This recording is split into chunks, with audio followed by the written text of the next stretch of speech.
Bom, e a questão 10 ela trata, né, de exemplos aí de adaptação, tá certo? Aqui é uma questão ó, que deu 3 exemplos de adaptação. A primeira, que é um tipo de exemplo de adaptação, aqui pode ser outro, pode ser o mesmo, e esse aqui é o terceiro.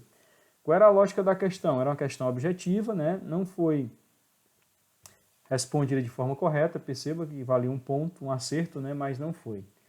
Aqui é entender. Né? Entender o quê? Porque aqui vamos ver o que é que a questão diz. Ó. 3 exemplos, e aí tem as imagens, dessa imagem aqui abaixo, ó, assinale a alternativa que apresenta respectivamente. Uma dica logo que eu vou dar para qualquer questão de qualquer matéria. Quando se pede para você responder respectivamente, eu estou até colocando essa observação aqui, que não aparece não, viu, que estou colocando. Por exemplo, aqui eu tenho um primeiro exemplo, um segundo exemplo e um terceiro exemplo. Então a resposta lá, na letra A, B, C ou D ou E, por exemplo, a resposta da a primeira palavra que aparecer lá é sobre o primeiro aqui, a segunda palavra é sobre o segundo e a terceira é sobre o terceiro. Ou seja, o que é responder respectivamente?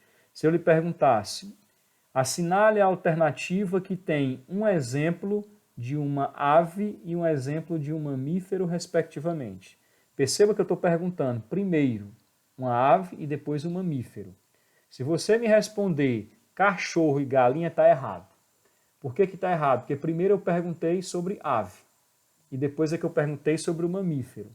Então eu teria que assinalar, por exemplo, a alternativa que respondesse na ordem. O cachorro, primeiro eu perguntei o exemplo do mamífero e depois o exemplo de uma ave, ou seja, a galinha. Tá bom? Então a lógica é essa. Mas voltando aqui para o conteúdo. Aqui está falando que nós temos um inseto, conta toda a história dele e que ele tem uma cor semelhante a galhos de árvores.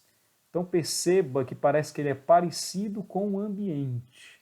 Tanto é o que ele pode passar horas paralisado, parece que nem vida tem. Então como é que eu chamo isso daqui? Quando o animal, o ser vivo, se parece com o ambiente. É camuflagem, é mimetismo ou é coloração de aviso?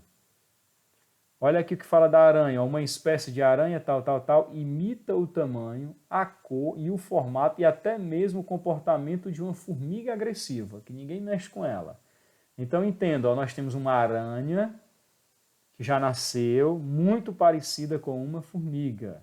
É como se a aranha, que até está falando, ela imita a formiga. Como é que eu chamo quando o animal se parece com outro?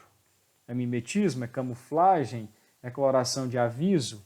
E aqui está falando de um anfíbio, né, que são as pererequinhas, que apresentam um colorido intenso e produzem toxinas potentes. É aquela história, aqui é um ser vivo que já nasceu, que tem colorações, e que eu vou lhe dar a dica, essas colorações é para dizer assim, não venha mexer comigo não.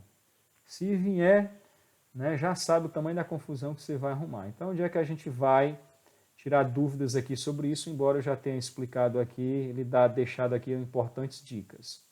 Bom, na sala, né, vamos voltar aqui, ó, teorias evolucionistas, eu acho que está aqui. Você já viu que parece que o conteúdo ali dessa questão fala, né, de mimetismo, camuflagem, coloração de aviso, enfim, bora ver se a gente encontra nessa aqui, teorias evolucionistas. Bora ver aqui os sites, ó, camuflagem, mimetismo e do lado coloração de aviso. Então você vai abrir esses sites aí para dar uma lida e entender o que é camuflagem, o que é mimetismo, o que é coloração de aviso e você vai conseguir, né, assinalar a resposta correta para essa questão, tá certo? Por que a gente está estudando isso? Ora, quem consegue se camuflar? Quem consegue imitar outras espécies, né, tida como aquelas mais agressivas, assim, que ninguém quer mexer com elas? E coloração de aviso, que são exemplos de adaptação de indivíduos, né, que no processo evolutivo, por demonstrarem essa adaptação, eles tendem, né, a sobreviver e se reproduzir e perpetuar a sua espécie, tá ok? Então fica a dica aí dessa questão.